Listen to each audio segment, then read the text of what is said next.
Hi అండి. నమస్తే. Welcome back to my channel Mokshi vlogs. ఎలా ఉన్నారండి? అందరూ బాగున్నారా? మరో మంచి వీడియోతో మీ ముందుకొచ్చానండి.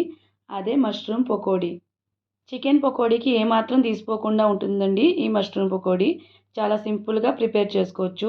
దానికి కావాల్సిన ఇంగ్రీడియెంట్స్ ఏంటో ఇప్పుడు మనం చూద్దాం. ముందుగా 200 గ్రామ్స్ మష్రూమ్స్ అయితే తీసుకున్నానండి నేను. ఇవి నీట్‌గా ఒక 2, 3 టైమ్స్ అయితే వాష్ చేసుకోవాలండి. దీంట్లో కొంచెం మట్టి అవి ఉంటాయి కాబట్టి 3 టైమ్స్ అయితే వాష్ చేసుకోవాలి. కుదిరితే హాట్ వాటర్‌లో వేసుకొని ఇలా నీట్‌గా వాష్ చేసుకుంటే సరిపోతుందండి. ఈ వాష్ చేసుకున్న వాటిల్ని చివరి ఎడ్జెస్ అన్నీ కట్ చేసుకొని, పెద్ద మష్రూమ్ అయితే 4 పీసెస్ కింద, చిన్నదైతే 2 పీసెస్ కింద కట్ చేసుకుంటే సరిపోతుందండి. ఇలా 1 బై 1 అన్నీ కట్ చేసుకొని పక్కన పెట్టుకోవాలి. ఇలా మొత్తం అన్నీ కట్ చేసుకొని అయితే నేను పక్కన పెట్టుకున్నానండి. ఇప్పుడు దీనికి కావాల్సిన ఇంగ్రీడియెంట్స్ అయితే మనం చూద్దాం. ముందుగా ఒక బౌల్ తీసుకున్నాను. ఇలా ఖాళీగా ఉన్న ఒక బౌల్ తీసుకుని 1 స్పూన్ అల్లం వెల్లుల్లి పేస్ట్ వేసుకోవాలి. 1 స్పూన్ అల్లం వెల్లుల్లి paste, half tablespoon garam masala, half tablespoon పసుపు, 1 స్పూన్ కారం, తగినంత సాల్ట్. మీ రుచికి సరిపడా సాల్ట్ అయితే వేసుకోండి. ఇలా అన్నీ వేసుకున్న తర్వాత ఒకసారి అయితే ఇలా కలుపుకోవాలి.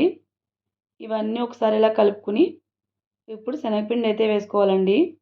3 స్పూన్స్ శనగపిండి అయితే వేసుకుంటున్నానండి.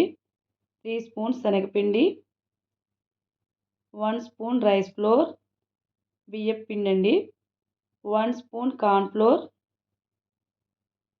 వేసుకుని ఒకసారి మొత్తం కలుపుకోవాలి. నేను 200 గ్రామ్స్ మష్రూమ్లోకి 3 స్పూన్స్ శనగపిండి, 1 spoon corn flour, 1 spoon rice flour అయితే వేసుకున్నాను.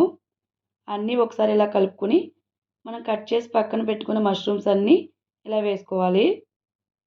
ఇలా మష్రూమ్స్ అన్నీ వేసుకుని దీంట్లో కొంచెం అయితే వాటర్ వేసుకోవాలండి. కావాలితే మళ్ళీ వేసుకోవచ్చు. కొద్దిగా వాటర్ వేసుకుని ఇలా ఒకసారి కలుపుకోవాలి. స్పూన్తో అయితే కుదరడం లేదు కదా, మనం చేతితో కలిపేసుకుందాం. మొత్తం ఒకసారి ఇలా చేతితో కలుపుకొని ఒక 10 మినిట్స్ అయితే పక్కన పెట్టుకోవాలి. ఇలా 10 మినిట్స్ పక్కన పెట్టుకుంటే ఆ ఫ్లేవర్స్ అన్నీ మష్రూమ్స్కి అయితే పట్టి బాగుంటుందండి.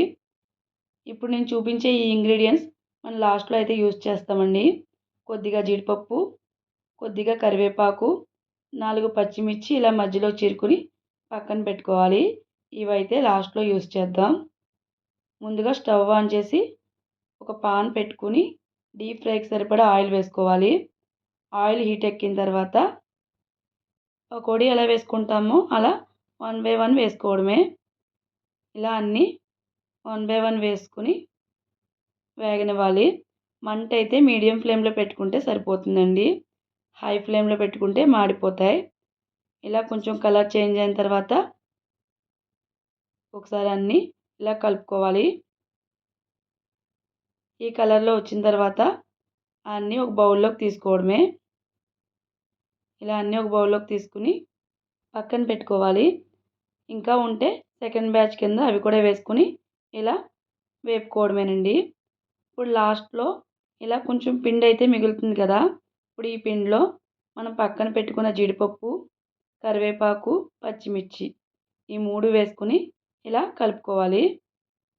ఇలా అంతా కలుపుకున్న తర్వాత ఆల్రెడీ హీట్ ఎక్కిన ఆయిల్లో ఇవి వేసుకోవడమేనండి. ఇవి కూడా ఫ్రై చేసుకోవడమే. ఇలా అన్నీ వేసుకుని ఇవి కూడా కొంచెం కలర్ చేంజ్ అయిన తర్వాత ఆ మష్రూమ్స్ పైన వేసుకోవడమే. వేసుకుంటే కలర్ఫుల్గా, క్రిస్పీగా చాలా టేస్టీగా ఉంటాయండి.